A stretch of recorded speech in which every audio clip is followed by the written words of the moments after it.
Good day and welcome to Ezrah's pre-recorded video.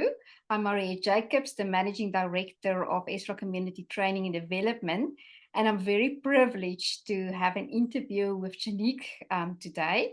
Janique is working in the freelance industry for many nonprofit organizations, but I would like Janique to introduce herself. So Janique, if you don't mind just giving our viewers a little bit of an introduction about yourself, your role in the NPO world, and a little bit about your experience.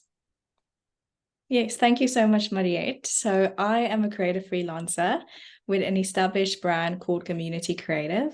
I have a passion for working with community-based initiatives and have been a part of the NGO, NPO sector for 4 years now. I partner with organizations to help direct their creative approach in various roles and portfolios. This would be relating to marketing and communications. And as a service provider, I become part of the NPO staff team or their project teams. Thank you. Thank you for that lovely introduction. So as a freelancer and working with different staff teams in NPOs, why do you think it is important for NPOs to establish a value-based culture? I think it's quite essential for any organization or project to have ethical frameworks in place for the safe governing of the organization's operations and their staff team. Best practices help guide efforts sustainably and build resilience when navigating their ever-changing seasons in the NPO world. And any entity can run into sudden crisis with policies and procedures already in place. As an ethical foundation, everyone will know the parameters in which they can navigate reconciliation and restoration. I think also facing ethical challenges in the dark can unfortunately lead to failure in delivering a promised service. It can negatively impact your leadership or status of a trusted brand, and you could be in danger of losing funding or reputable partnerships and collaborations within the community.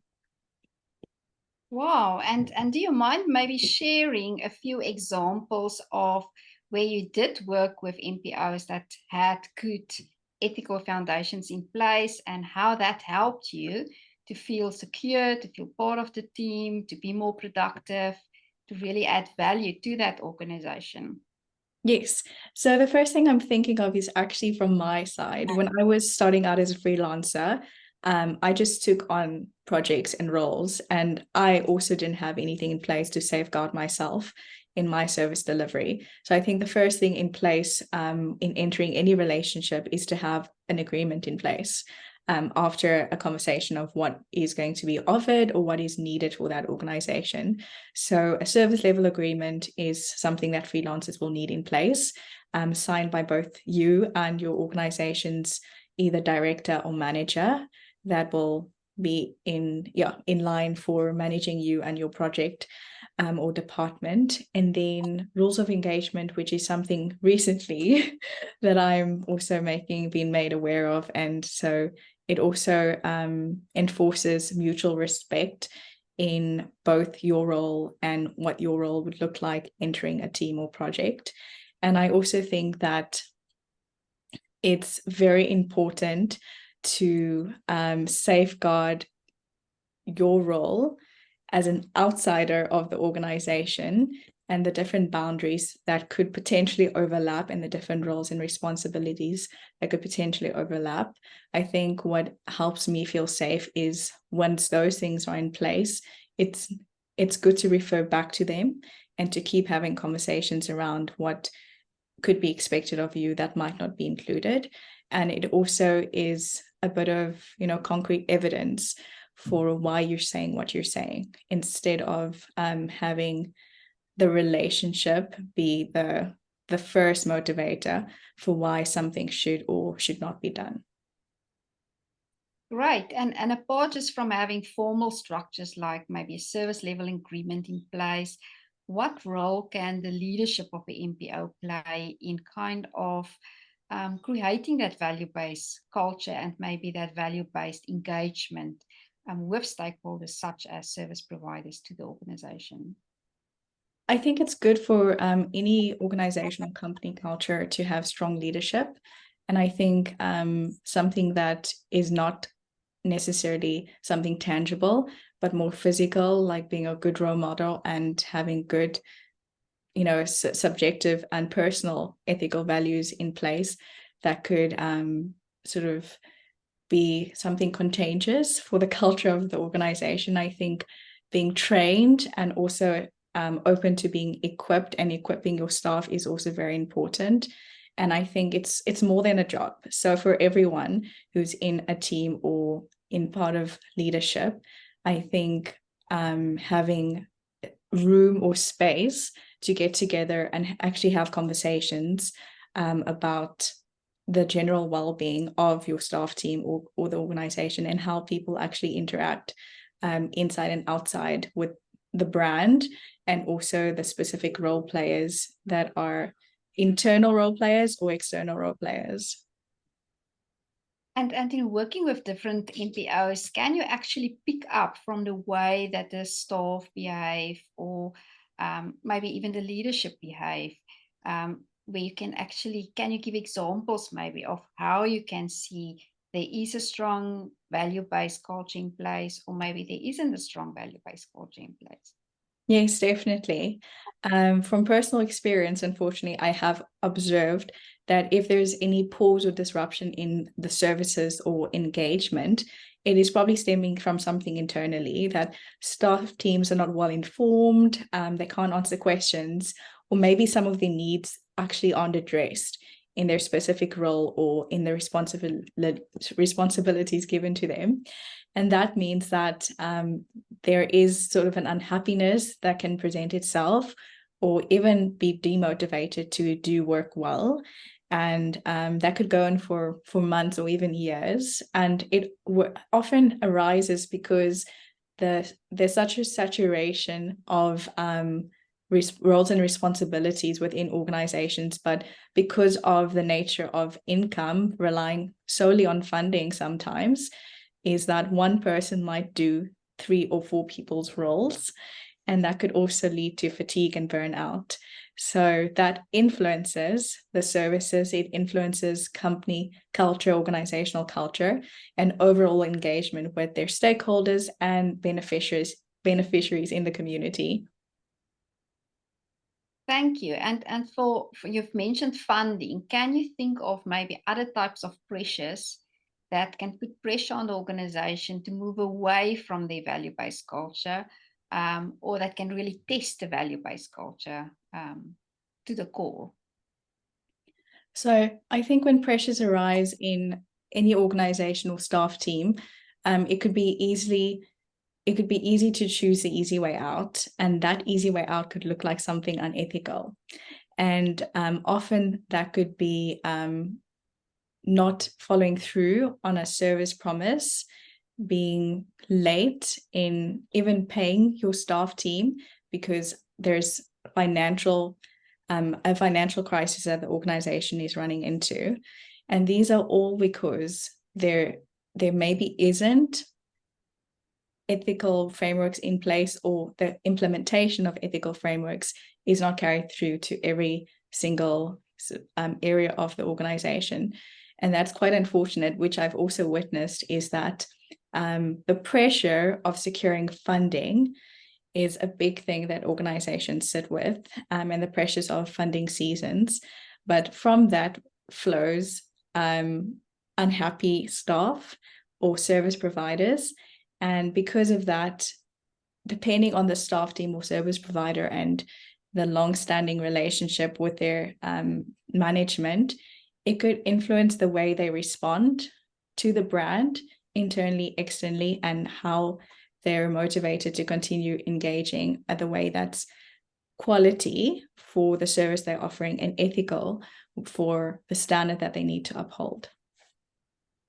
And you mentioned the ethical framework. How do you think an ethical framework can help leaders to navigate through challenges such as a financial challenge? For example, what values or principles can they put in place to ensure that even under the pressure of a challenge, like a financial challenge, they continue to implement value-based decisions? Yes. So I think ethical frameworks serve as a guide. It serves as a blueprint, essentially, for navigating any challenge within an organization. And I think it's very important that the values that accompany this ethical framework are, well, to name a few, is integrity, trust, respect, stewardship, and accountability. If one member of the staff team acts in a manner that ethically misrepresents the brand or proposed service, then they should be held accountable to their contract and to the organization's standard. So there should be consequences, internal consequences, or consequences that unfortunately affects their standing role or responsibilities underneath their role. I think there is room for giving second chances, but I think that those second chances should also fall into part of the ethical framework, that there should be procedures in place that follow what kind of decisions have to be made and what will those decisions look like within safe parameters that could holistically keep the organization growing sustainably, and not having the organization need to pause and then put things in place. There should be something done at the beginning and communicated effectively throughout the growth of the organization, whether it's staff coming on or freelancers, service providers coming on in teams or projects. And it should continually be communicated throughout the year. It shouldn't be a once-off thing. It shouldn't be a once-off conversation. So I hear you use the word consistency as a central tenet of putting those ethical frameworks in place. So also that includes maybe the consistent training of the staff team. Yes. And I also hear that you're saying it should be, right from the beginning be put in place, and then throughout the growth of the organization, to ensure that consistency in implementation. What do you think are types of consequences that the MPO must consider if they find out that one or more of the staff members are not implementing value-based decisions or actions? What are some of the things that MPOs can do to address maybe that overstepping of the value-based action? I think there should be sort of a procedure for misdemeanors, I suppose. Maybe levels in the organization where mediation or reconciliation is addressed, depending on the severity of the overstepping. Whether it's a warning, a discussion with your manager or your director, or depending on the type of organization, if there's counsel involved or if there's a mediator appointed. And it could be addressed as far as even pausing that person's roles and responsibilities in the company until they get training or until they resolve something. And then the most severe, unfortunate consequence would be termination. Mm-hmm. And then if the freelancer picks up something is ethically amiss in an organization, what are some guidelines that you can give to freelancers out there to protect themselves and maybe to navigate through a situation like that? As a freelancer, you might not have the support or protection a staff member has within the company or within a project.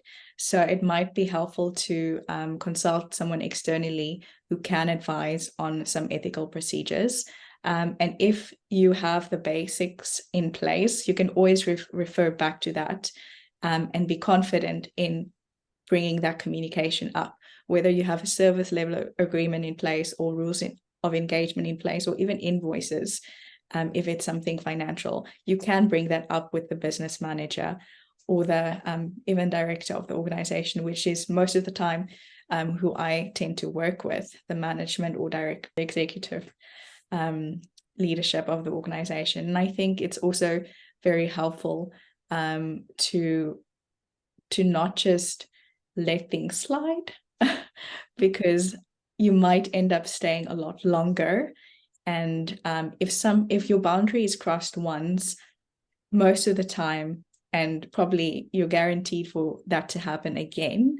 And if it's not communicated, or if it is communicated and there's still no change from the other side, then it's going to be quite difficult to still be passionate, still carry out a quality service, and still feel like you're contributing and you're of value in that team.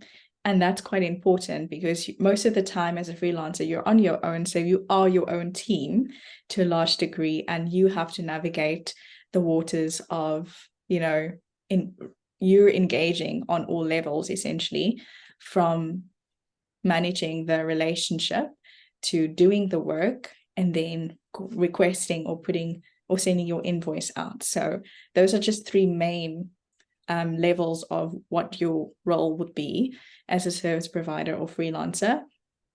And there are so many nitty-gritties or details between those three structures to consider. And can you maybe name a few general ethical violations that NPOs do when engaging with freelancers? Expecting more work done that's stipulated in the contract.